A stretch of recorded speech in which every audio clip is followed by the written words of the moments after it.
up to We're you. already live because I tried scheduling the Facebook broadcast, and so it just went ahead and went live on us like just willy nilly. So, hey, I just got a notification that we're live on. Oh, on good. Twitter, That's good. It's really good. We weren't talking about anything. I should tune in. You should tune in. That'd be awesome. Anyway, I'm Micah McCurry. You're watching and listening to Micah McCurry Live with myself, Micah McCurry, and my good friend Caleb Rardin. I appreciate it. We kind of got caught unawares with a few connection issues, but I think right now, can you see me? I think we're good. We're good to go, man. We're good to go. So normally we talk, and so I think I'm going to give it in a behind-the-scenes peek into the pre-interview, like the 5 or 10 minute pre-interview that we normally have at this time. One of the last questions I always ask is, and you can answer this truthfully, nobody's watching right now. Are there any questions that you'd rather I not ask, or any topics that would be off limits? Anything like that? I would rather not. I'd rather not talk about the New England Patriots at all. You know, I don't know if I want to talk about them right now either. Micah, I love you, buddy, but I hate the New England Patriots. So I'd rather not talk about that. Did you see Jeremy Houston's comments on my post about going live with you? No. What did he say? No, I gave a short bio about you to a friend of mine that doesn't know you. I said something about good friend, Packers fan, yada, yada. And then Jeremy chimed in, go Bears. And so I just did like a smiley, laughy face or something. I wasn't mocking the Bears. I was just, Packers, Bears interplay. And so that was amusing to me. But then he asked who my team was. I don't know if he knew or not, but so I told him the New England Patriots. And I said, a side note, I remember Drew Bledsoe playing. That's how long I've been a fan, because my dad was a fan, and I didn't have it because my dad was in the military. I didn't have any geographic ties, Yeah. And so I said before Thomas Edward, whatever, Brady, the junior, before him, I predate him as far as a fan. And definitely not as a person, because he's like old as dirt. But anyway, but then he asked me if I knew anything about about his pregame rituals. Have you heard anything about this? I mean, a little bit. I mean, what is he talking about specifically? So, I guess his weirdo. So I didn't know how weird he was. I didn't know this. Yeah. So I guess Giselle, his wife, is like some kind of, she's into like, stones and healing and centering yourself and intuition and intentionality, just really wishing and believing things. And so she supposedly called that they were going to win in 15 and then told him in 16 in January that he wasn't going to win the Super Bowl that year. And then told, or whatever year, maybe 14, then 15, he didn't, and 16, whatever. But anyway, was super, ooh. So I didn't know this. So I told him, I just read up on it today, and I told him, completely unrelated, I actually just purchased some stones on Amazon, and I feel like this is going to be my year. So anyway, but you should have Becca could do the stones right before your next interview. Yeah, right. I think that would be good. I think that'll work. But hey, enough about me. Go ahead. Mimic the greatest. Right, exactly. So 50 to 100 words. Who's Caleb Rardin? I've heard you ask that question to everybody, and I still don't know what I was going to say. So I guess in relation to Micah, and just to give you a little bit of background about myself, I was born and raised in Bourbon, Illinois, under Pastor Terry Angel, Faith Baptist Church, and my dad was on staff there. So I was a APK, the assistant pastor's kids. We don't get as much love as the PKs or the MKs, but I was the assistant pastor's kid, and went to school there. Finished there in 2011, graduated in 2011, went to Providence Baptist College, Brother Keith Gomez, and I got a 4-year degree in theology.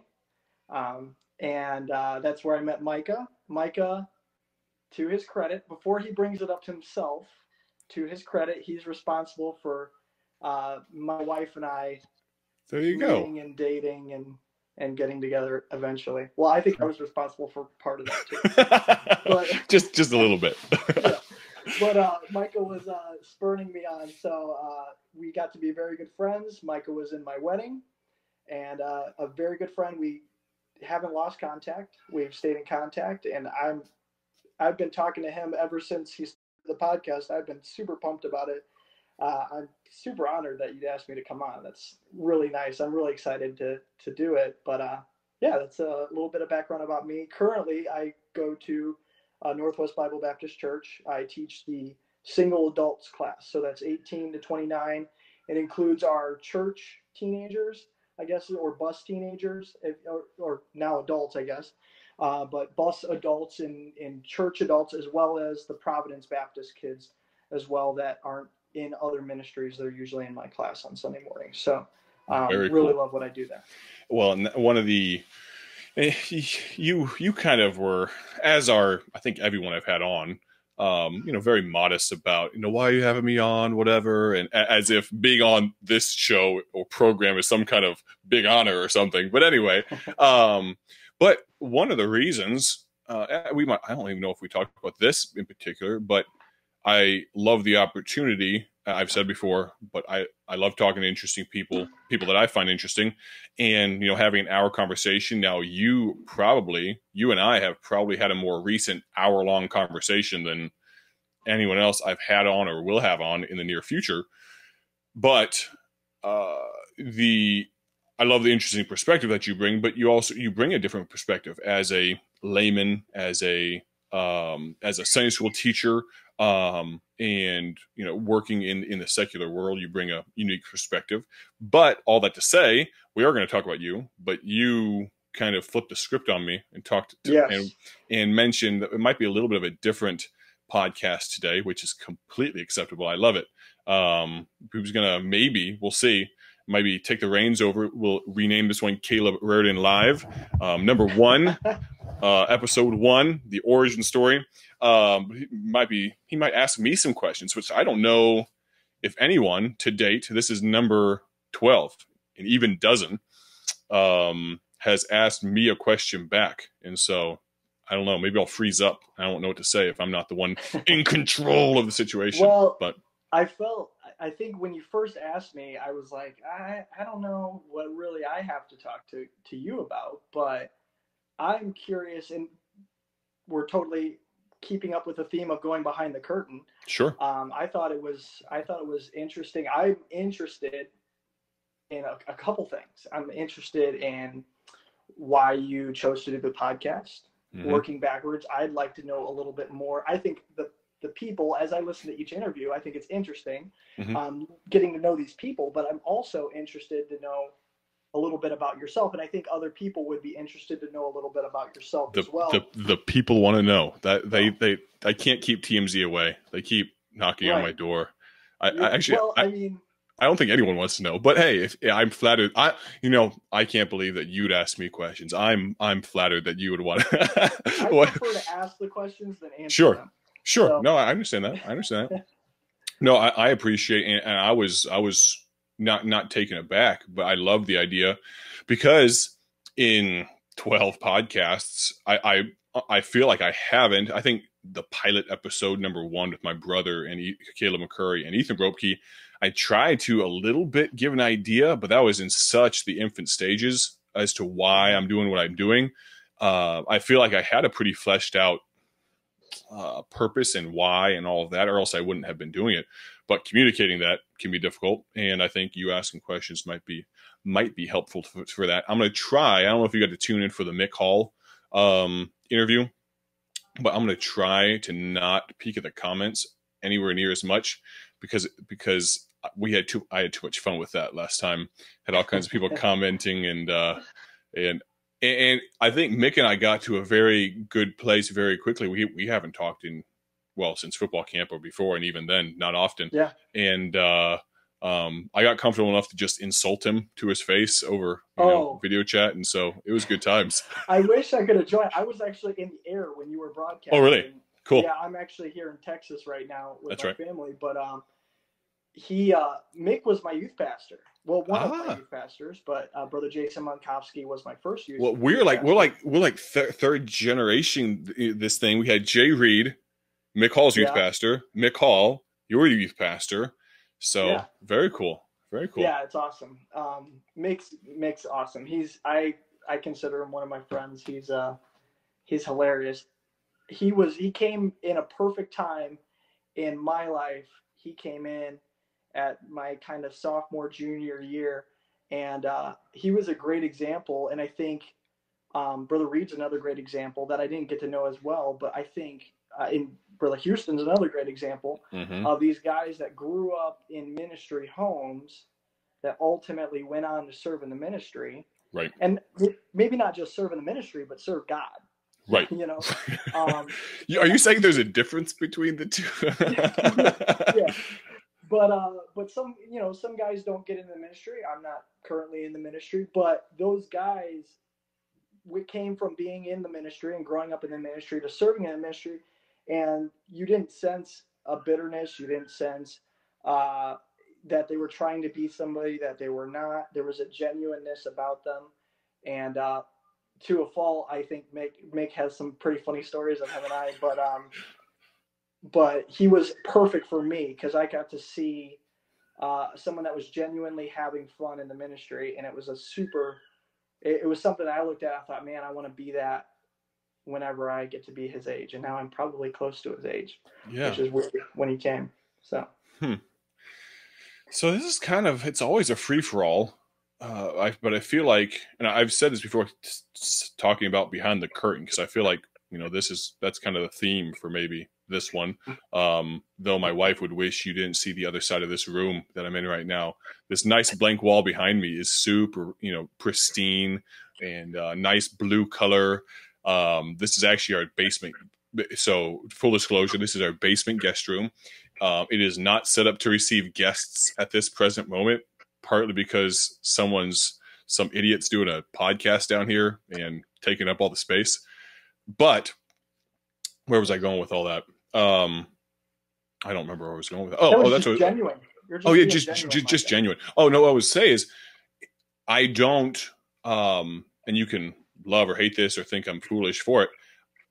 Besides getting a little bit of a bio on the people I talk to, because like I've said, I don't get to talk to these people on a daily basis or even monthly, yearly basis. And so I purposely come in, I don't think of questions at all, which is, it's an interview. So you should have some questions, but I really feel, and something I've told everybody so far, and I almost thought I shouldn't tell them, but in the pre-interview, the 10 minutes before we go live, I tell them I want to drill down into what you're passionate about.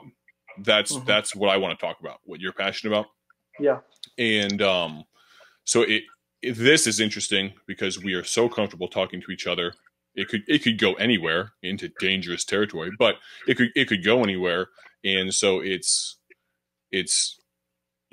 liberating and confining at the same time, because you're like, which direction, because these are, so like I said, full disclosure, I have no idea what I'm going to talk about until we get into it. And so it's just kind of figured out as we go. So no, I want to know, and I like you giving everybody an idea of what that pre-interview is, because I like the idea of, I've tuned into many of these podcasts, and I feel like I've gotten a cool view of some people that I've known well. I feel like I know pretty well.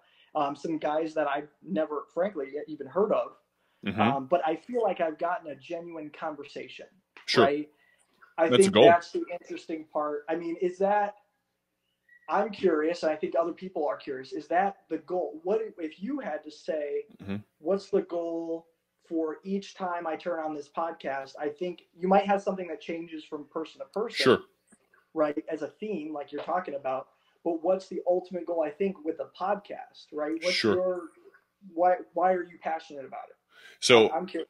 So to drill down into specifically, I think the question you're asking, to answer the aspect of it, the reason I've set it up this exact way, because people could say, why is it an hour long? I mean, I can't sit for an hour. You could ask your questions in 10 minutes, or you could do it in a written form, or you could do whatever. The reason I'm doing it exactly this way is, the main reason is because I'm sick and tired of CNN, Fox News, yada, yada, you name it, being a 3-minute talking head screaming session with 6 boxes of people, all screaming over each other. Nobody says anything of any substance. They each have maybe 30 seconds to talk and try to get their point across. And nobody's better off for it. Everyone's more entrenched in their beliefs. Right. But I found in listening to a few long form conversational style podcasts that I've listened to that in an hour, you can really flesh something out. You can really get to the meat of something. And also, and I don't know where God is going to let me take this in the future. It may keep this exact model for a long time. But I would love to get to a point, and I would think, and to step behind the curtain more, I would love to get to a point where I could have, I'm not looking for, the great debate with Micah McCurry or something, but I would love to be able to talk to people at the same time of differing opinions for the purpose in a long form style to actually be able to get somewhere as far as what do we agree on, what do we not agree on, because these sound bites and these it doesn't get anywhere. And here's the other thing. I can also have people on that I don't know if I like or not. You say, what? But no, seriously. Well, exactly. I'm trying to figure out whether I like you or not. And I can actually have an hour-long conversation with them. Yeah. And are you real? Are you genuine? Who really are you? Because in an hour, unless you are very, very good at extemporaneous speaking, you can't cover who you are. Yeah. And that's why I'm trying to drill down into what you're passionate about, because it's hard to hide that in an hour, because people want to talk about what they want to talk about. And funny enough, we're talking about me right now. If all you want to talk about for an hour is yourself, that's easy for a discerning viewer. You can see that. And so I want to introduce people to people they don't know, but in a way that actually gives you a chance to make a well-informed decision about them, if that makes sense. Yeah, absolutely. No, I so like that. That's kind of as to why it's set up this way. That's exactly the reason why. There are other podcasts that I enjoy listening to that they couldn't be any less than an hour, or you'd be missing something. It's too quick. Yeah. Right. So I think what you're doing with this is you're fighting against what I think really ails social media. And think about it. I really enjoy Twitter. Okay. And most of the pastors that you have on, I follow a lot of pastors. A lot of pastors love Twitter. Right. What you can say, and was it 144 characters? Yeah, now 280, I think. 280, They doubled it, yeah. They doubled it for Donald Trump, right? So he could get some more out. right. Some more out, depending on who you talk to. But I think what you can get out in 280 characters isn't always a great indicator of what you believe. You can look at some heretical preachers out there from other denominations. You could read 5 of their tweets and say, hey, actually, that kind of makes sense. Right. That's not real. That's not real, right? When you sit down and have a long conversation with somebody, you get an idea of what they're passionate about. You can see their heart. I think that's really what's important. And I feel like being a part of this generation, right, and having the opportunity to work with people of this generation, that I starve for saying genuineness, right? Exactly. And that's not to cut you off, but yeah. I think it is a buzzword these days, but authenticity is missing immensely. Yeah. Well, I shouldn't say that. It's not missing. It's out there. It's so often, like you said, with social media, it doesn't get a chance to display itself a lot of times. And that's the thing. I think a lot of these guys might be very, very genuine. It's hard to tell, though, in 280 characters. Yeah. And so this gives me a chance, and I've said before, that if the viewer count was at 0, it wouldn't much matter to me, because I get something out of them. Right. And so I think, you're exactly right. Genuine authenticity it feels lacking in the age of The Bachelor and Survivor and, whatever. show, singing competition shows. Yeah, exactly. Right. I mean, there's no chance they use auto-tune on those shows, right? That's their real voices. Because it seems like, forget America's Got Talent, everybody's got talent except me, based off those shows. But yeah, that's I want to get to know people, but I want to get to know their authentic identity, not their Instagram handle identity. Right. I think you and I, just knowing our history, we've had the opportunity to be around, I think, some really great men in the history of the Baptist movement, right? I think I've been raised under some great men, under the preaching of some great men, and feel like I have a somewhat personal connection to them. I'm not saying that we're buddy. I'm not a hunter like Brother Gomez. I'm not, I like golf. But I do feel like I've been able to see that genuine side. Growing up in the church I grew up, I got to see the genuine side of my pastor a lot. And not everybody has that opportunity, right? I was blessed to be in a situation where I could see it. I was blessed to be around other men in the ministry that are a little bit older than me. Not to use him as the only example, because I have probably a million more, but Mick, your most recent guest, Mick, having him on, that was a picture. And I think I even said it earlier in the podcast. I didn't even think we were going this way, but he gave me an idea of someone that can be genuine, right? Not give an air of perfection. That just shined or shone. My mom's going to kill me for not knowing. Whatever. It came through in his podcast, because he was willing to talk about, his failures as a youth and all that.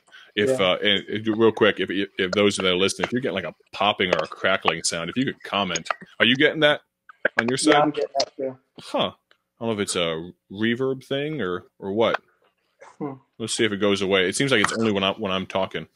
That seems to be better now. I think maybe it was just it's there a little bit. We'll work through it. It's all good. But no, it came through immensely, and so I saw exactly what you're talking about. Yeah, he's one of those people, but I don't think he's the only one, right? Right. And I think you've done a good job of finding a smattering of folks, different age groups. Also some folks that I didn't know, man. So you took a little bit of a different path, and I'm getting into your background because I asked you. Yeah. You took a different path, right? You went to 2 different Bible colleges on separate sides of the country. Because they're on separate sides of the country, there was different people that you got to run into. Right. And I'm curious, first of all, and I appreciate that you've got people that I know, but I'm curious, like, is that what you've been going for, is to bring people from these different, like, what's the goal with that? Like, how do you go through and not select, but how do you decide who you're going to ask to be on and who not to be? I'm all about unity, man. I'm just trying to bring people together. That's my main. I'm sorry, I had to. No, great question. I think, and if you, oh no, I'm sorry, we're good. I think to answer that, yeah, I've absolutely been intentional in trying to bring people from completely different areas, and there are other people that I've sent requests to, and I am in the process of working on to try to have on that are even further afield, still independent Baptists, but even further afield. And that's really intentional. And part of that, like you said, I don't have many natural talents or strengths of my own, but something that God has allowed me to do or have is I've gotten to meet a lot of people, and partly the military background. I am very comfortable in new environments and meeting people. And so having the opportunity to go to Golden State Baptist College, get my bachelor's degree there. And so, in a very formative time, meet a lot of really amazing people in my college years. Obviously, my father-in-law being the director of the Midwest Christian Boys Football Camp, and the behemoth that is as far as literally close to 100 men, men and women of God, that descend on Dwight every year for that. That obviously not of my doing, but the opportunity to rub shoulders with them, even just playing in football camp.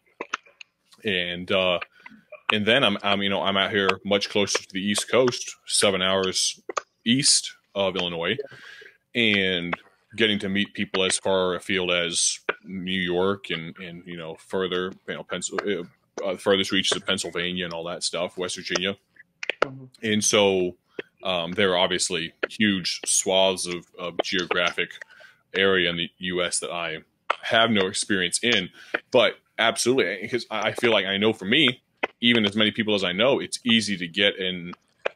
I don't mean this in a bad way, but in us for no more thing, where we feel like it's just us. The only people that serve God live in Illinois. No. But it's the same for Ohio and California and everywhere else.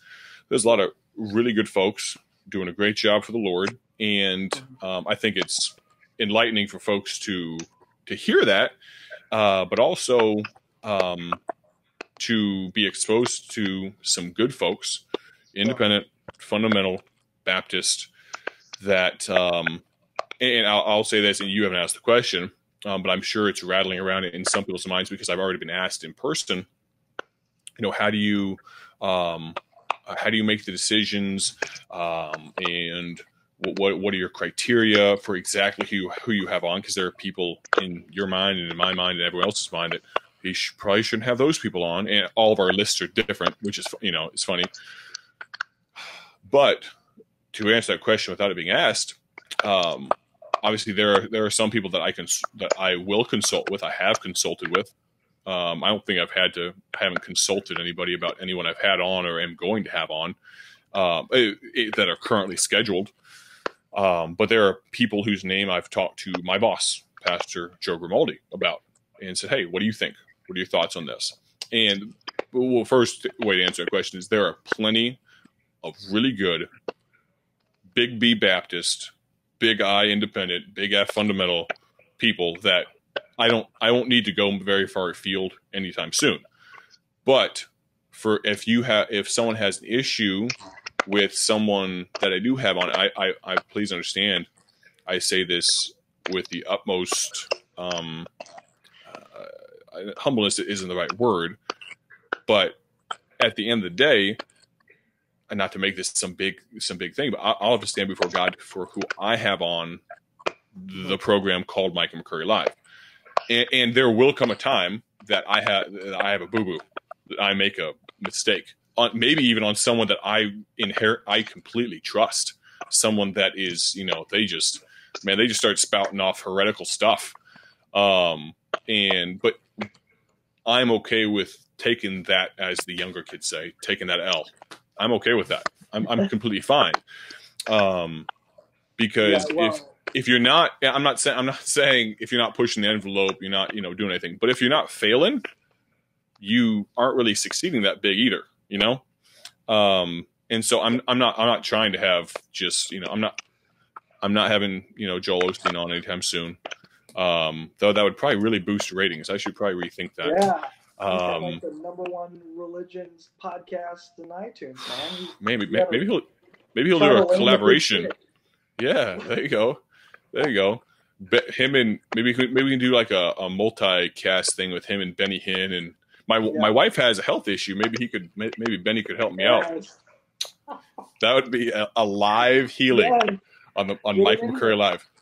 Speaking of which, now that we're talking about current events, did you guys see on Twitter, or everybody see on Twitter, that I think it was somewhere in Africa that the resurrection challenge? Yes, the resurrection.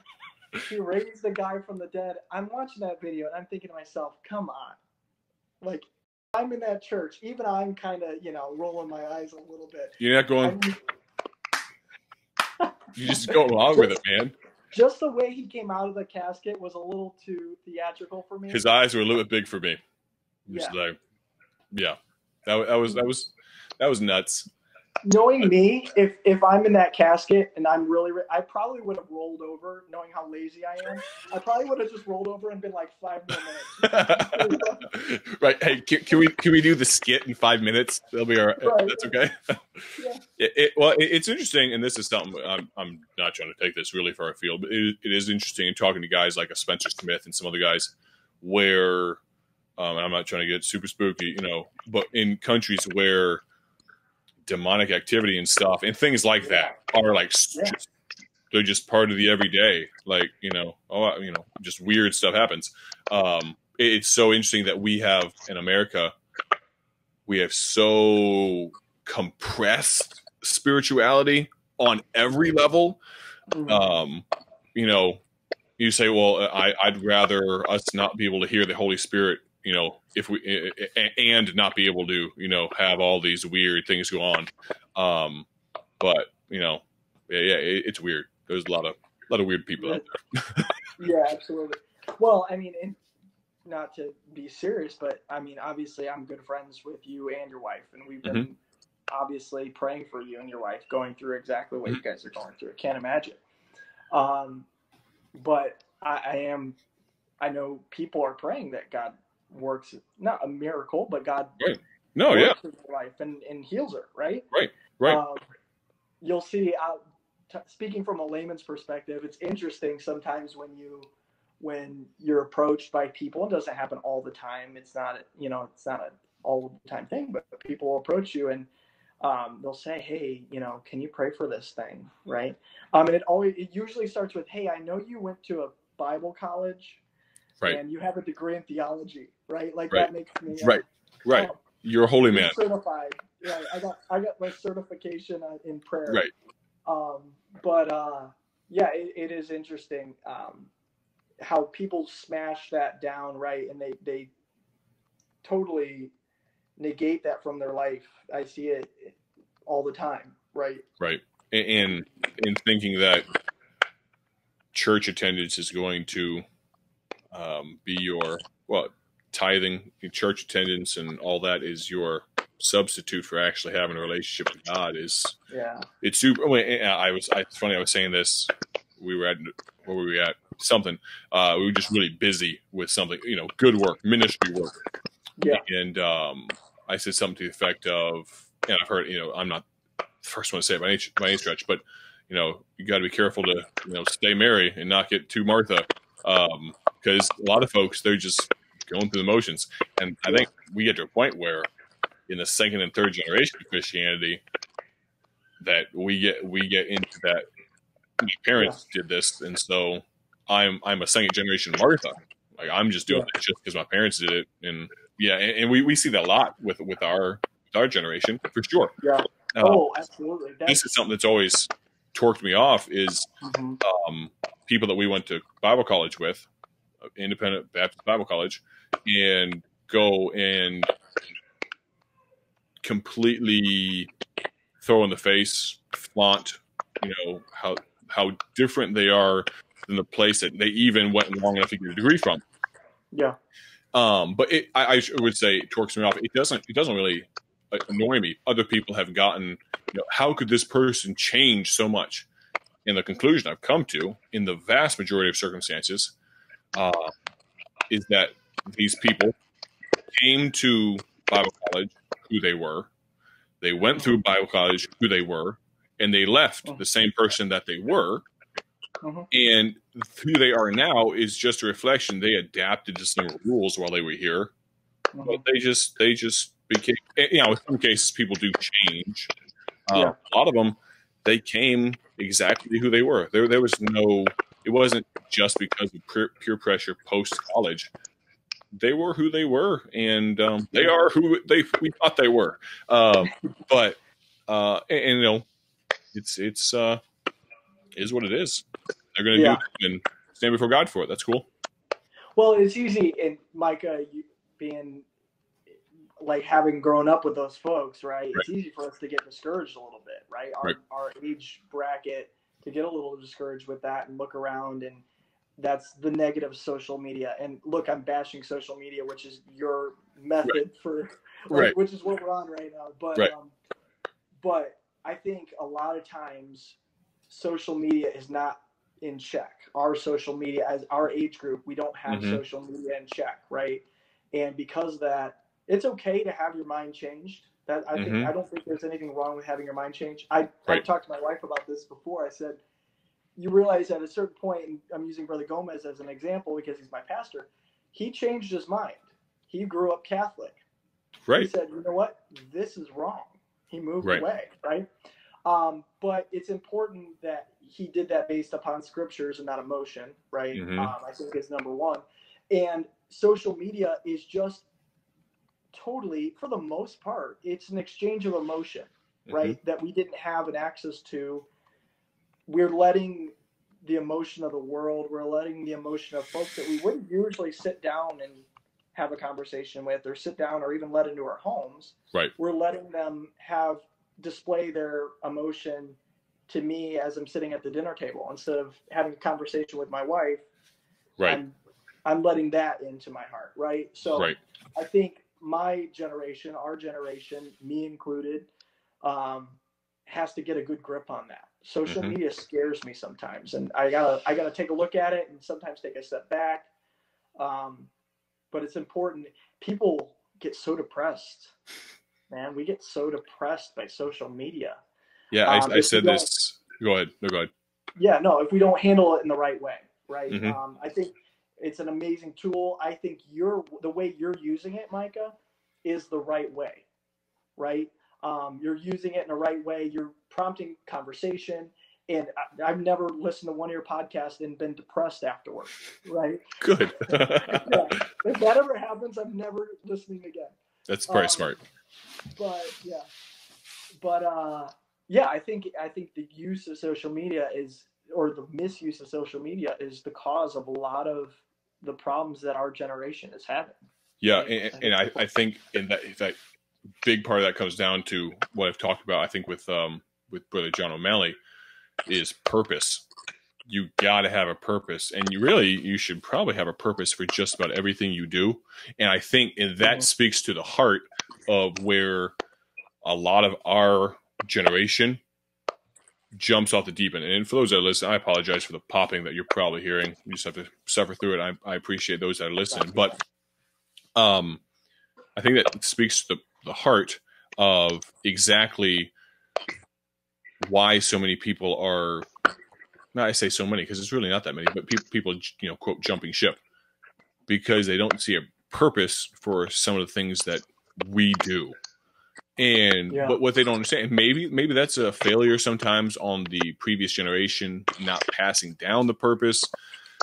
There could be so many reasons for it, but in terms of social media, I think if you don't have a purpose, absolutely, it can be super depressing, super discouraging. I've heard someone say, and I've said it myself.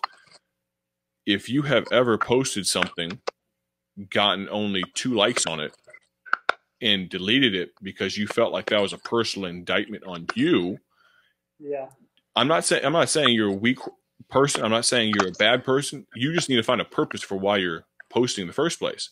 And if you don't have a purpose, stop doing it. Because if your purpose is to feel better about myself because my friends and family care about me enough that they are going to lift me up with likes, then that's a bad purpose. Find a different purpose. And that's why. It's shaky foundation. It's right. Foundation exactly. Your life's purpose. Right. And I think that's why you have people that are so shaken up and so lost is that lack of purpose. They have no idea why they do what they do. And I'm talking about my generation too. Yeah. They don't know why they go to church on Sunday morning and Sunday night and Wednesday night. They have no clue. And that is exactly why part of the reason I have this. So that I can talk to people and get what they're passionate about and drill down deeper into what their purpose is. Because if I can get to that, hopefully somebody out there can take that and copy and paste it onto their life and say, you know what, that's a good purpose. I'm going to take that too. Yeah. I think if that's what you're using this podcast for, I think it's good. For instance, I think it's a tool that you can use to help grow some people up spiritually, right? Yep. I think just some of the things that I've listened to on the podcast in the past have stimulated spiritual thought, right? How many times do you turn on social media and you stimulate spiritual thought, right? Right. And I think it's spitting in the wind, but I put out, well, God's allowed me to put out 12 hours of what I would call pretty good content on the behemoth that is social media, that is completely inundated with absolute junk all the time, either neutral or the vast majority of it just absolutely horrible. Right. And I wish that there were more guys. One of these I did is because I didn't see anything like it. If somebody else was doing this, I wouldn't have done it. Just like Jim Crone said, don't write a book unless there's a need for that book. If someone's already written the book, don't write it. And I'm doing this because no one else, I don't see anyone else doing it. I forget I don't see anyone else doing it from the young man's perspective and the assistant pastor in the ministry. And I don't see anyone doing it. I don't see anyone putting out reasonable content in a fashion that is palatable, or I don't say palatable, is consumable by this generation. Yeah. Because I should pastor, they've said in the past, every pastor needs to write a book. They need to get books out there. Practically speaking, I do, but the vast majority of people don't read books now. Yeah. That's just fact. Ask. If every pastor wrote a book, I wouldn't read them. Right. But ask anyone probably 30 and under, and you fill in the blank on what percentage you think has read a book since January 1. Right. What are we talking? Maybe 10%? Yeah. Maybe. So, but how many of them have been on social media in the past week, in the past day, in the past hour, or listen to a podcast? So this is not anti-biblical. It's not, it's, I won't even, all things to all men. I'm not even using that first. It's just, this is where my generation's at, and the older generation than me, but this is where they're at. I hate. think it's a good supplementary tool. Right. I think that's the best way to define it is supplementary, right? It's something that I can take and I can use to grow myself. I can use it to grow people. We need people our age that have been to Bible college, that are out of Bible college, that have families, some of them that are single, to grow up a little bit.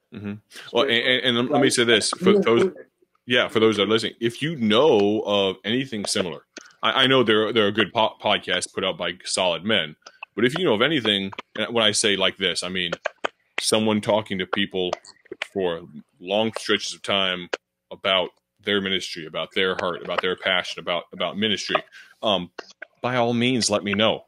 I mean, I'm not, I have Google, but I didn't find anything. So please let me know. I don't think I am serving the Lord. So I'd like to know. But yeah, you're exactly right. It's a supplementary tool, and hopefully if it's helped, I know it's helped to me. So like I said, at the end of the day, if it's helped to no one else, it's all right. Yeah, exactly. Absolutely.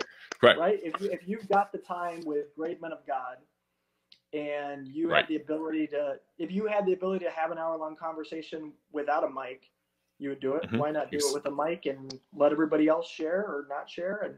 And I think that's awesome. And in a nutshell, exactly right. The reason I did this is because I want to have hour-long conversations with interesting people, and I don't have a good enough excuse to talk to them. Right. This is a good excuse. Awesome. So, yeah, I love it, man. I love it. Yep. That's great. I'm curious. I mean, you gave me, so here, I'm taking over. Go ahead. All you, man. I'm curious. So you gave me your background a little bit here, right? You said military background. I say how to the folks. Give them 30 seconds about yourself. I want to hear the same from you. I'm curious. Hi, I'm Micah McCurry. My dad was in the military. I long story short, I was born in Texas, moved to California, then Virginia, then Kansas, then Germany for 4 years, back to Virginia, then Kansas, and then I went to Golden State Baptist College in California, got married in Dwight, Illinois, and then went to Providence Baptist College in Elgin, Illinois, and now I'm serving the Lord here as an associate pastor in Akron, Ohio. That's the geographic version. My dad and mom, some of the best Christians I know. I grew up in a home, and they wouldn't mind me saying this because it's the truth. So even if they do, we grew up in a home where we weren't praised all the time. We joked, and it isn't exactly true, but there's truth in every jest. That if we weren't getting yelled at, we were doing it right. And so, now, like I said, that's not exactly true, but and so what that did was, for me at least, and I can speak for my brothers, is it caused us to be our emotional health was based off of us. We didn't need external stimuli pumping us up, making us. I hate coaches and people that need to yell at me to make me do better. I'm just fine in here. And so I very, very self-confident. You could almost use the word arrogant sometimes in my younger days. But that was because I don't need praise to march on. And so I don't know. I think that gives you an idea of who I am. I think I tend to agree with you, because I'm not gonna lie, when you first came to Providence, I was like, who's this guy? I don't know if I like this guy. You see, I think I was probably a junior, right? Yeah, I think so. And we had kind of had an established group of guys that this guy's gonna come in and get a 1-year master's, and yeah. What's he doing? Get out of my row. Right. But I think as we got to know each other, we figured out that we were both arrogant. Hey, you know what? There you go. Arrogant unite. Arrogance unite. We also, I also joke. We joke. My mom does that. Sarcasm was our first language. English was second, and so I think that's something we clicked on very well. You and I. Yeah, that's true. That's true. You and me. But I think I'm pretty sure. Hopefully not now. But I think that was probably everyone's first impression of me was, who does this guy think he is? And especially as a teenager, probably very much rightly so. But my brothers and I would tell you that that's because we had such a high opinion of our family name. Yeah. We are McCurrys. And not in a you're inferior to me type thing, but we know exactly who we are. I think we had a lot of self-awareness, which speaking of another thing that's missing a lot these days. I feel like we did, though. I overstep my bounds all the time. Some of my best memories, not to use the word best, but work, is me getting called down for, being overstepping my bounds. Because I thought I knew what I was doing. But that's kind of molded who I am. Do you think, I'm curious how you think that type of personality translates into the work that you're doing now, right? You're working with youth, right? How does people in general, right? Yeah, people in general. I think youth first. But sure. Yeah, you're working with everybody. How do you think that translates? So I have very much learned to harness that, for one. I'm nowhere near this. One second before I answer, I'm going to try to mute my mic and turn it back on just see if that fixes the popping sound. Is that any better? Not really. It's not. It's all good. It's not bad. It's okay. How does that translate, or how does that affect? Like I said, it's crazy to think of how different I'll be in 10 years, 20 years, 40 years from now. Yeah. But the difference in learning.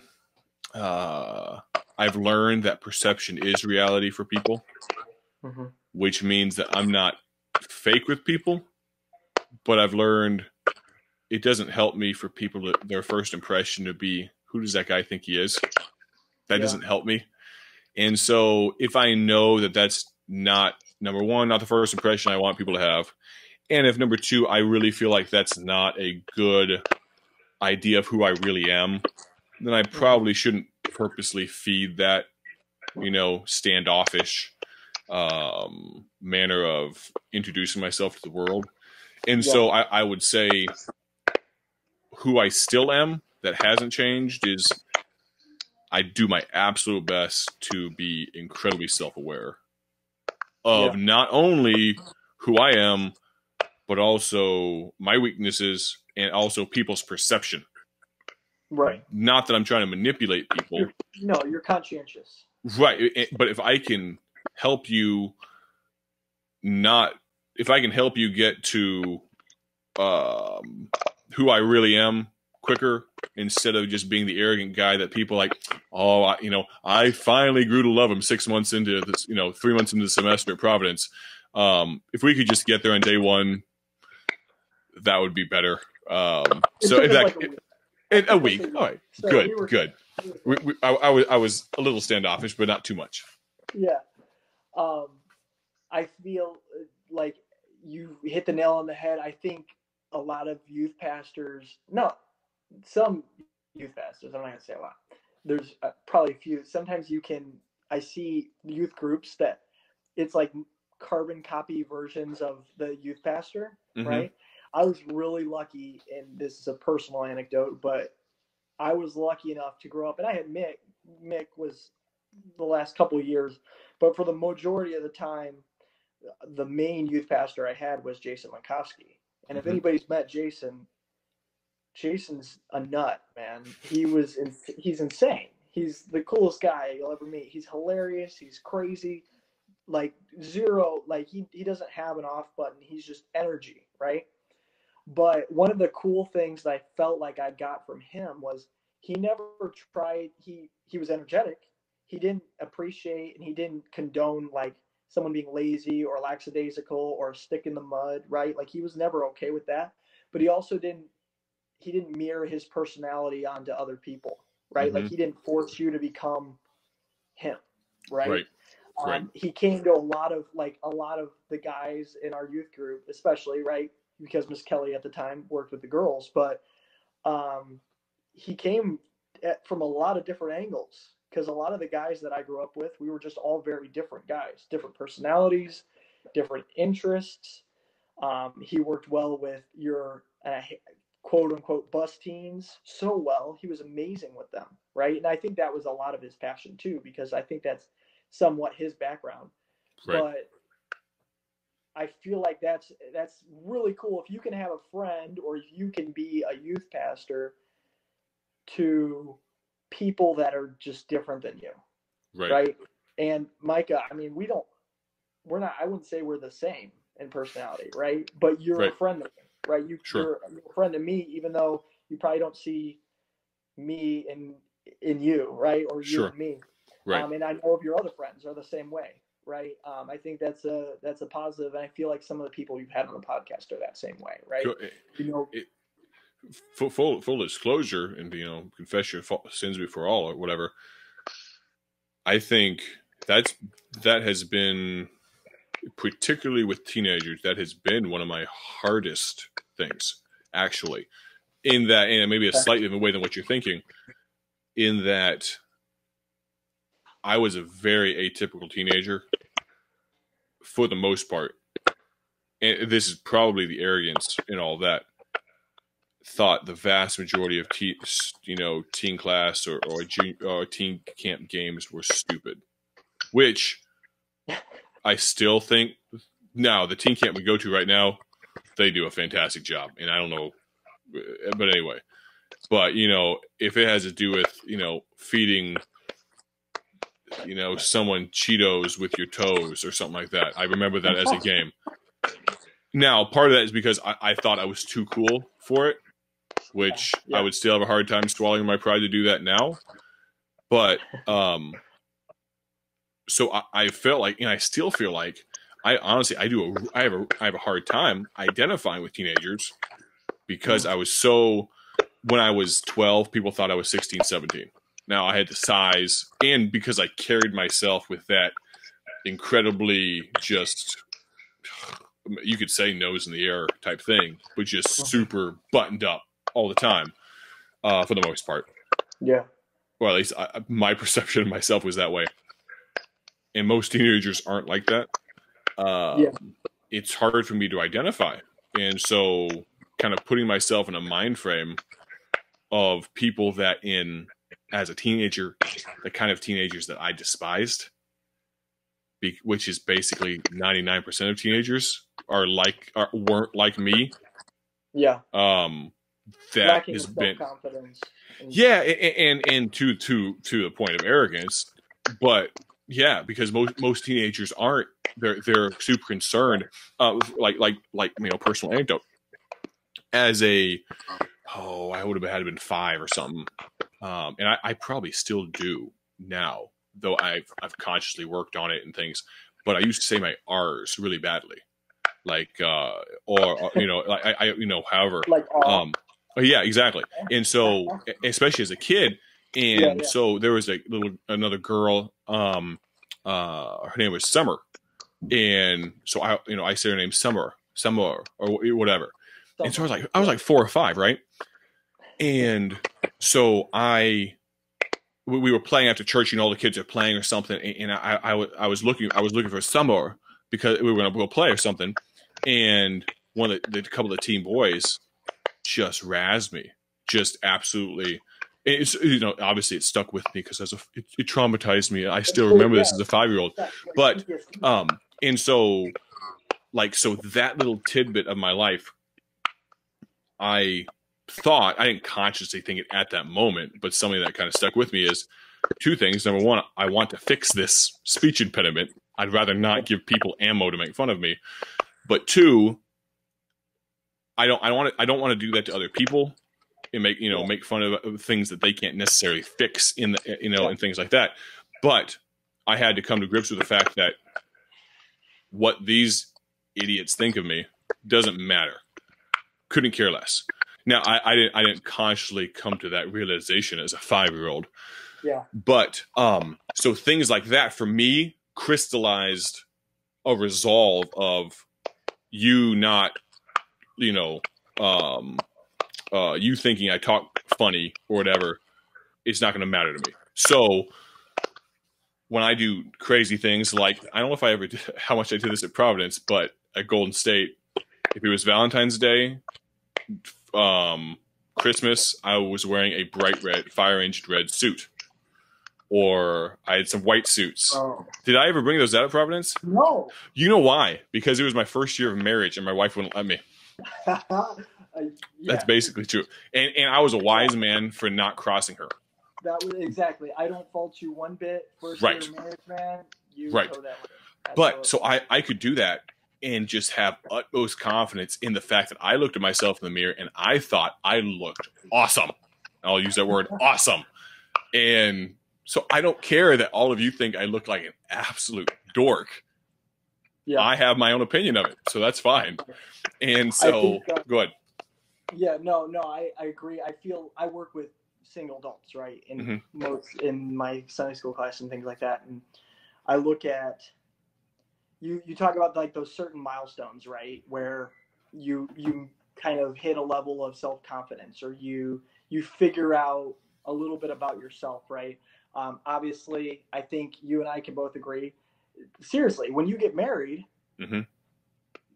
I married somebody that she at every point in my life when I needed a confidence boost, she's always there for me. It's amazing, right? Having a partner that's why a guy who's single going out on the mission field or something, like, I can't even imagine what that's like. Right. But I have a wife that can give me that confidence boost when I need it, right? And I work secularly, but there's times where I have an interview or I have this big thing that I've got to do, and I have like this person that's there with me who's part of me that I can rely on for that confidence, right? Right. Having a kid is the kind of the same way, right? Like it's something that you feel like, you know, it's an amazing thing. But not those, a lot of single adults and teenagers, they haven't experienced that yet, you know. Right. And I see things like I see so much that lack of self-confidence because a lot of people just have different interests, man. Right. You especially as a youth pastor in my class, I've got a decent sized group of people. I don't have the same interests as everybody at the table. We had an activity just a couple weeks ago where we all went out to Culver's, right, after church and just hung out, right, and had amazing custard. And I'm sitting next to a guy who's kind of like a new Christian, really good, nice guy, new, like super baby Christian. Did I lose you? Figure out what he's hey, Caleb, you still there? And everything I would hit, I'm hitting it. One second. Yeah. It's coming through a little broken. Yeah, I'm here. I think we're back on. You're fine. Just go back to where you said super baby Christian, and then from there. Yeah, that's fine. So he's super baby Christian, and I asked him, I'm trying to figure out what he's interested in. And I have a pretty broad range of interests, right? But I'm asking what he's interested in. I kept hitting that brick wall, right? Like, have you ever had that with a teenager, right? At a youth conference or whatever, where you're trying to like make a connection, and it's like, I got nothing, man. Right. And we were talking, and the last thing he said, I like to build computers and do flight simulators. And I'm going through the memory banks. I'm like, okay, I gotta have something here, you know. But it's a fun thing. It's an interesting thing when you can work with people and you're friends with people that maybe have some different interests in you. One more example: Bible college, man. There's no perfect Bible college for everybody, right? I'm not doing advertisements for Bible college. You went to 2 different ones. But I think that one thing Bible college did for me was it allowed me to get outside of my comfort zone. Because when you're in high school, you don't pick your friends, especially if you go to a Christian school. You don't pick your friends. You have your friends. They're the same guys that you go to basketball practice with. They're the same guys that you sit in every single class with. You've had them since kindergarten. You don't get to pick, for the most part. But when you get to Bible college, you get to choose who your friends are, right? And I was lucky enough to put myself around people that I felt like I tried to find people that were better than me, was number one. Find somebody that knows something that you don't, right? Somebody that has an understanding or a passion for something that you want to have a passion for. Sure. Some of my best friends, and I'm name dropping totally here, but you look at one of my best friends, Keith Putnam, is missionary. He knew he wanted to be a missionary when he was like 4 years old, right? But he was a passionate person about what he wanted to do. Jonathan Robertson, good friend of mine, youth pastor now.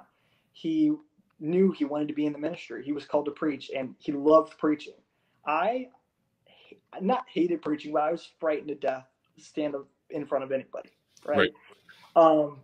But I think that's helped me, like getting to be friends with those guys and other guys, and I'm leaving out a ton of other guys, Alex Schroeder or Steve Lesmeister or any other guys that I know are in the ministry now, and yourself included.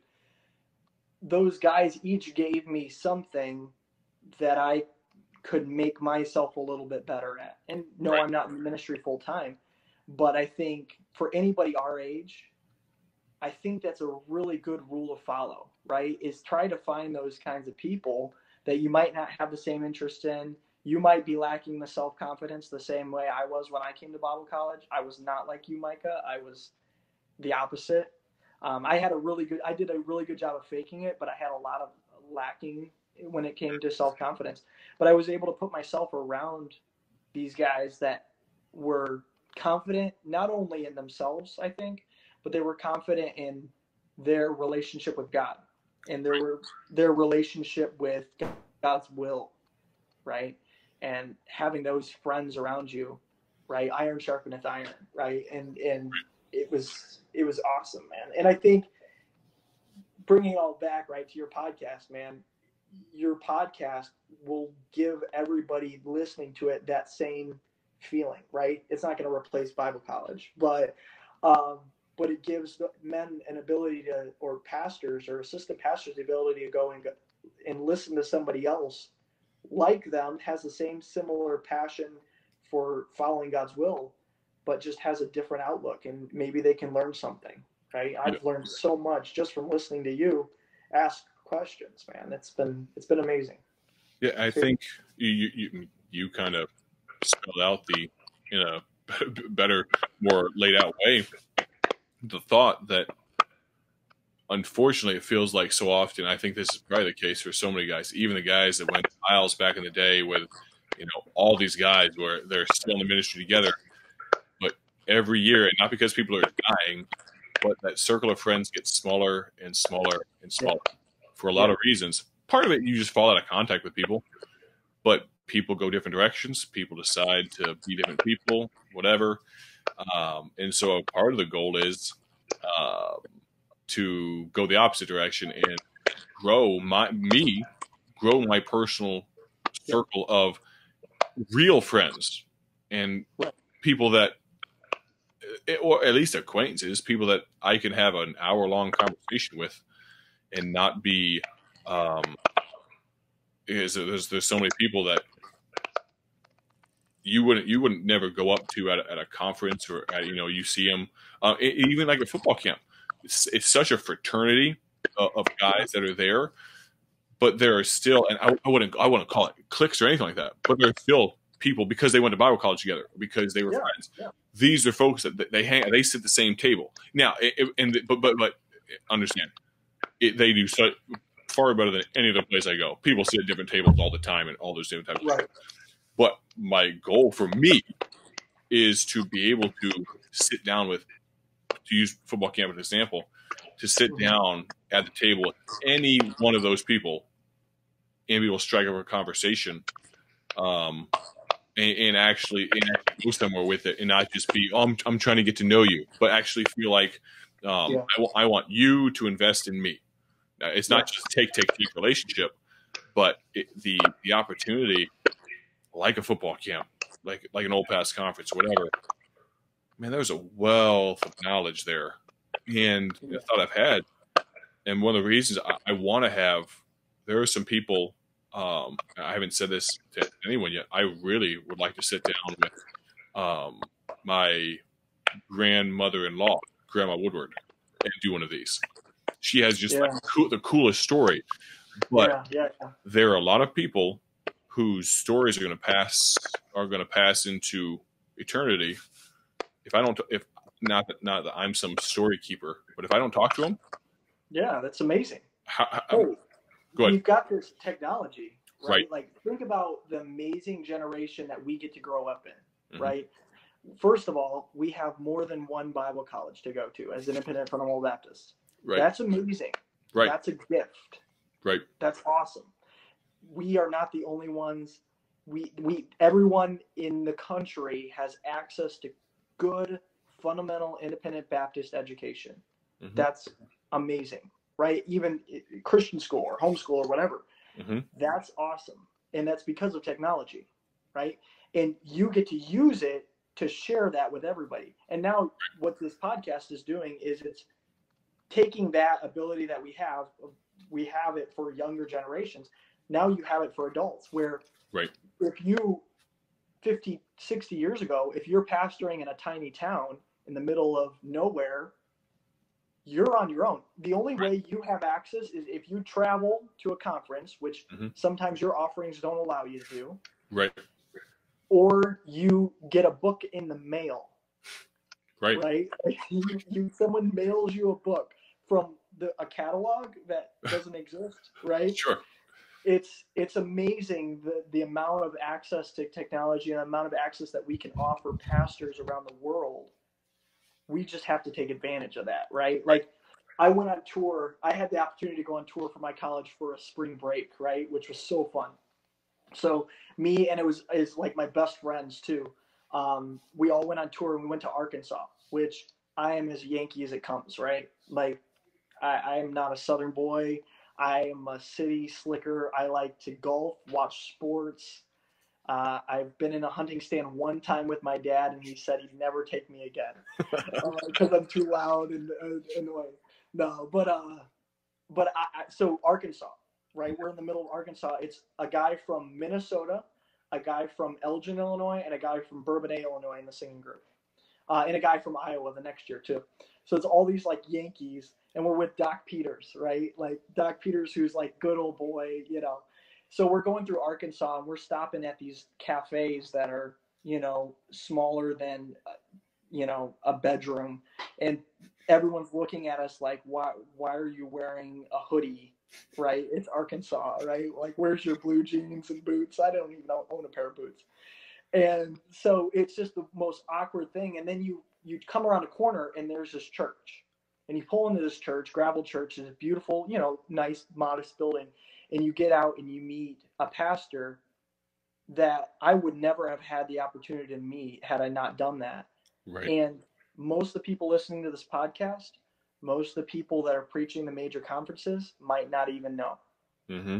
Right. And he might not know our college from Adam, right? He might not know anybody from our college, but maybe Brother Gomez, right? Right. But then you sit in that service and you hear God's word opened, you hear God's word preached, you hear the singing that's the exact same stripe we sing. It was an amazing experience, and it hit me at that moment. I thought, man, this is so much bigger than the world I live in sometimes in my mind.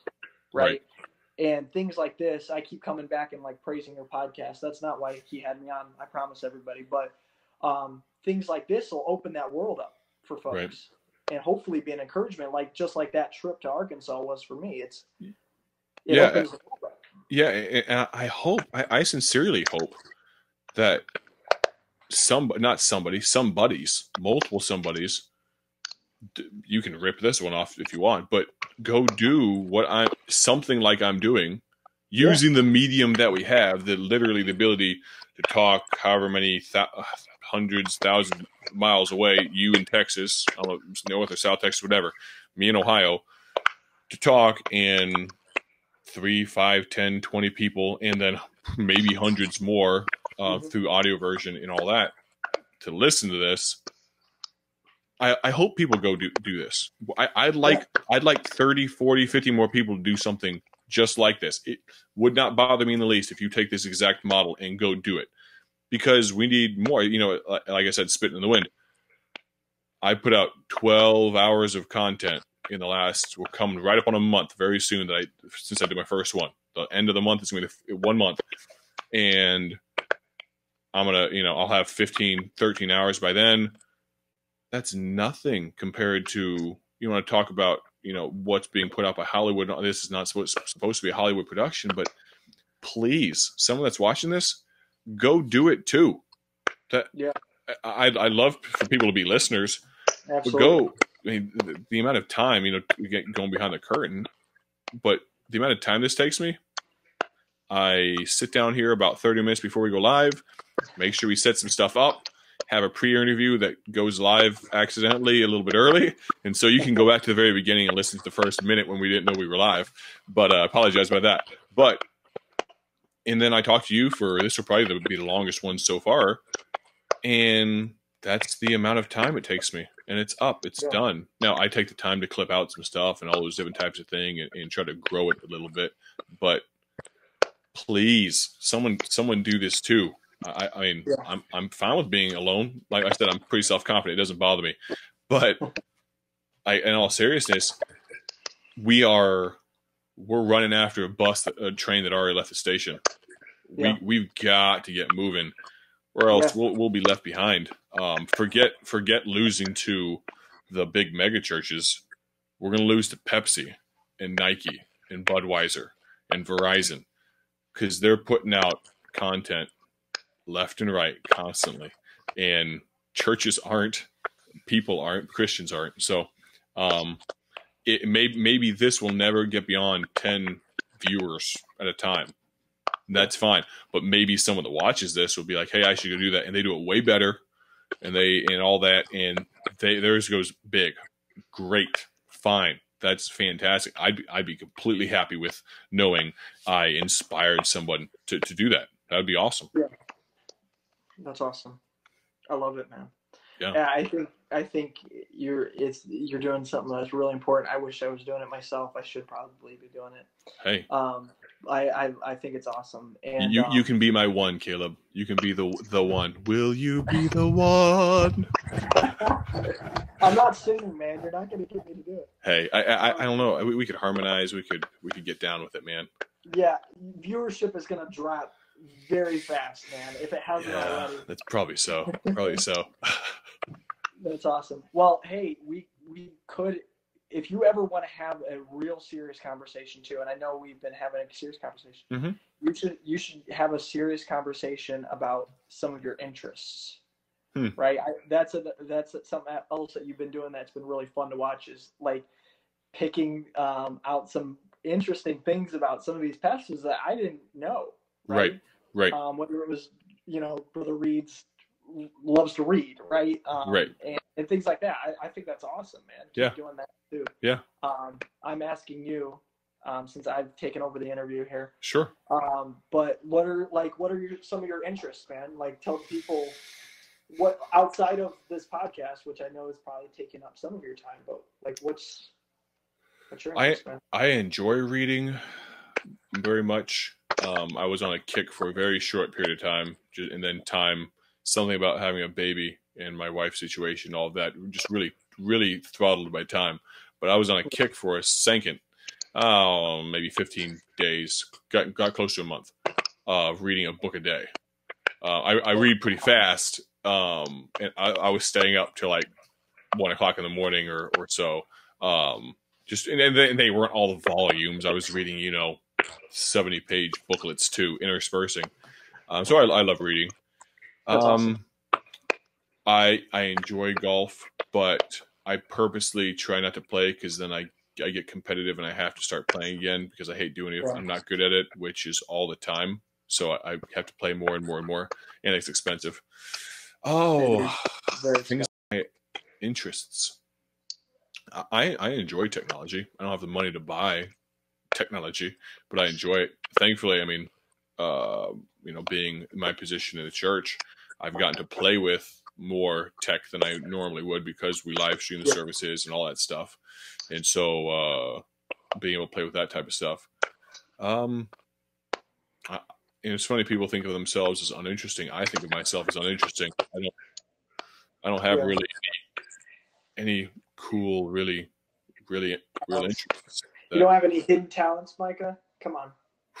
It was something I really enjoy doing. I really enjoy leading singing. Yeah. Congregational music. I love that. And I think that's, speaking of that self-confidence thing, somebody that I hope to have on sometime in the next 10 years, maybe. If he watches this, you know who you are. I'd like to have you on sometime. But he was teaching a seminar on it, and he asked the question. There's probably like 25 people in the room. How many of you how many of you were forced to lead singing because your pastor had nobody else? 24 out of 25 hands went up. How many of you really wanted to do it and really enjoyed it? And I was the only one. That's weird. Weird. I am a weird person. I just love it. I'm gonna get to lead singing at Brother Crone, who I had on recently. He has Common Ground Baptist Camp, and I got to do it this last year, and this year I'm gonna get to lead singing for their junior week, and that is cool. Just and so there's a lot of church kids, some bus kids as well, but like they know hymns and things pretty well, very well. So this last year, and we're gonna do it again this year because I love them. We did It As Well, key change every verse, going up one step every verse. And then we did. You're like screeching by the end. Oh man, we started low. We purposely. I had the piano player start it low. I'm not. I'm a bass. I'm not stupid.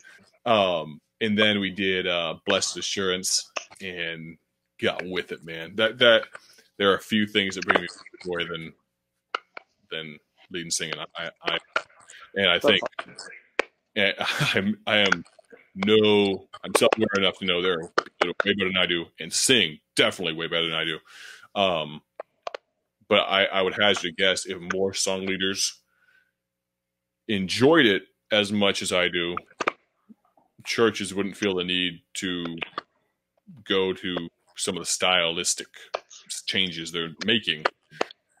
It's not a bad theory, man. If people, really if the song leader, and because I've heard it said, and I believe it's true, the song leader, you lead the singing.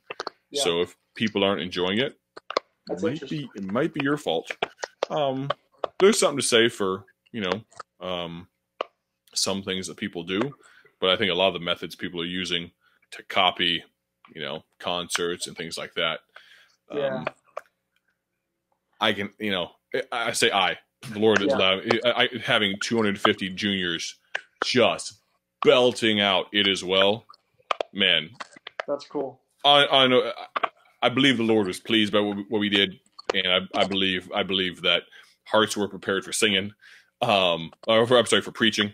So, if you need, a full drum kit and all that stuff to get people in tune, then more power to you. But I think it's funny you say that. In like one of my original memories of song leading, I grew up in a church where our song leader was like super energetic, right? Yeah. Brother Thomason, and most people probably listening to this might not know this man, but he's one of the best song leaders in my opinion in the world. And he just was energetic. You could tell he was like running to get to the pulpit to lead singing, not for himself, but because he loved to sing and he loved to hear singing, right? Right. I had that, and then one of my original memories, I don't know if it's funny because you obviously grew up moving all over the place, but I grew up the God Save America days back in, I don't even know what year that would have been. Like I was a little kid, but because my dad was in the ministry, right, we always went for like at least the last night, right? And it was usually Dr. Hiles that was there preaching at least a couple of years.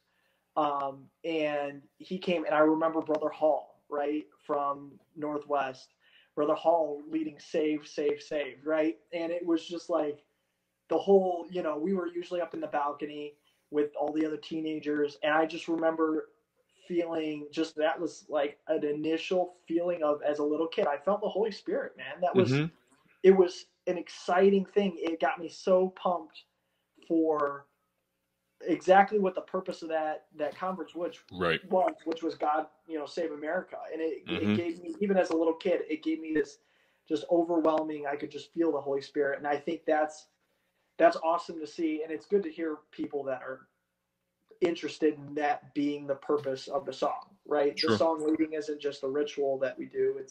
It's something that can really motivate us and done the right way, the proper way. Right. And I think that's one of the biggest things where I know, being self-aware, that it's not about me. Because I hate singing solos because there's nothing special about my voice. But I know that the reason I know other people could do the exact same thing is because you're not up there for you. You're literally up there to praise and glorify and help other people praise and glorify God. And if you can't get excited about that, man, what can you get excited about? And so, that's where people that get like self-conscious, and I understand it. I am atypical when it comes to that, but people that get super self-conscious about it, and even doing a special or whatever, I hate, I don't like singing solos, but when I get the opportunity, I relish it because it's not about me. That, I've heard it said, and one of my pastors used to say, if you're going to make a mistake, make a big one. Just have fun with it. Just let it rip. And I think when it is about you, it's easy to walk off that platform embarrassed because you messed something up. Yeah. Well, if it's not about you, then who cares? And not that we're bringing God the leftovers, or we're trying to do it in a shoddy way. Well, it's not a performance. Yeah. Exactly. Yeah. And so, just let it rip. Yeah, that's awesome. Blow people's minds. It's all right. Yeah, that is super cool. I think it's probably like a sneaky important part of a church service that people sometimes forget. It makes a difference, right? Right. It really does. That's awesome. Right. Well, hey man, this has been the longest Micah McCurry live to date. Sweet. Yeah. Okay. We're almost to an hour and a half. It that doesn't was feel my goal. Well, just are you gonna hold a record? A record. Yeah. I want. Where's the Guinness? Where's that lady with the Guinness handing the plaque?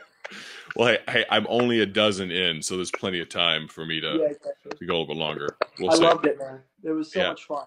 Seriously. I greatly appreciate it, and this is the style. And I told Mick this as well, because we had a fun back and forth and banter. That this is the kind of style. Not necessarily, though I enjoyed the questions being asked just to kind of flesh out people's understanding of what we're doing. But the conversational style is kind of what I was going for. Yeah, because and not that when I'm talking to people that know way more than I do, there's no real need for me to talk.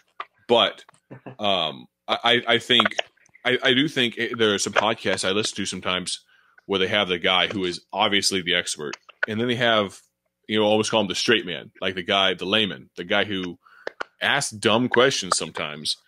Right. But it's good because you on the outside are thinking those same questions. You don't know.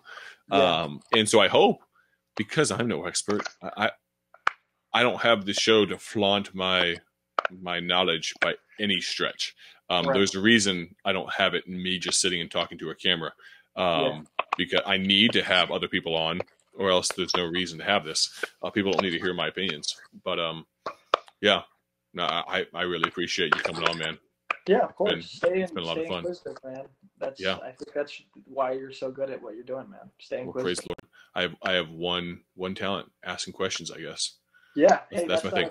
Hey, or no, talents and listening is the right. Well, you could put it the other way. I am just so dumb. I don't know anything. That's my talent. I guess you put it that way. You are a Patriots fan, to bring it all back. So we've gone full circle. The snake is eating its tail. Yes. We've gone around the horn. We're experts already, man. This is perfect. That's true. Well, cool. So I always ask, any last words? No. I hope everybody. Oh, yes. I guess then. I hope everybody listens to the podcast. Not mine specifically, but I hope everybody stays engaged with the podcast. Listen to the ones that it's somebody that you never heard of. That's some of the really fun ones that I've enjoyed so far, is getting to know some people that I probably might never meet them. I'll just meet them in heaven, but I got to know a little bit about them here on earth. That's pretty cool. Very cool. I appreciate that. I appreciate you. Yeah. You saying that. And like you said, I mean, I didn't know what you were going to say, so I appreciate you giving me a little plug. That's a blessing. That's a blessing.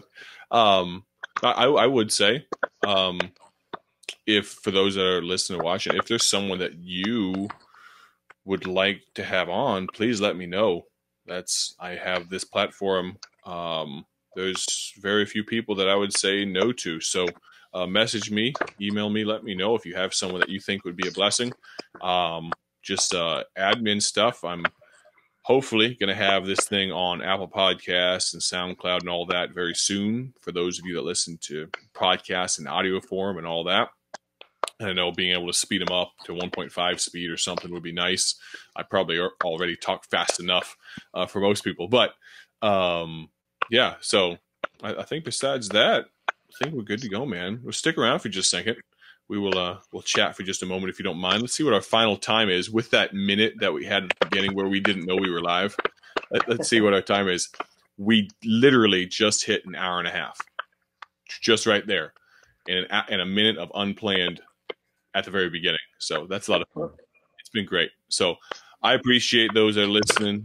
Micah McCurry Live number 12. I think there's a lot more ground that Caleb Rardin and I can cover at some point in the future. And so I think I might have to have you on. And I think you need to think about having your own podcast, because people need to hear your voice on a weekly basis, Caleb. Oh, no, I don't think so. But I would love to join you again.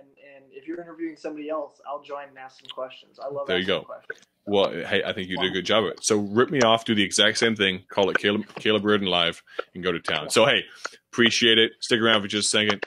This has been Micah McCurry number 12 with Caleb Rardin. Hope you'll tune in. Let's see, today's Tuesday. Thursday, I have Brother Abdel Judah, youth pastor at First Baptist Church of Hammond. I have Phil Klossner, evangelist Phil Klossner, great testimony Thursday night. Friday, I haven't mentioned this one much, and Caleb will talk about this in just a second. I have the gentleman behind Baptist Memes. Have you seen that?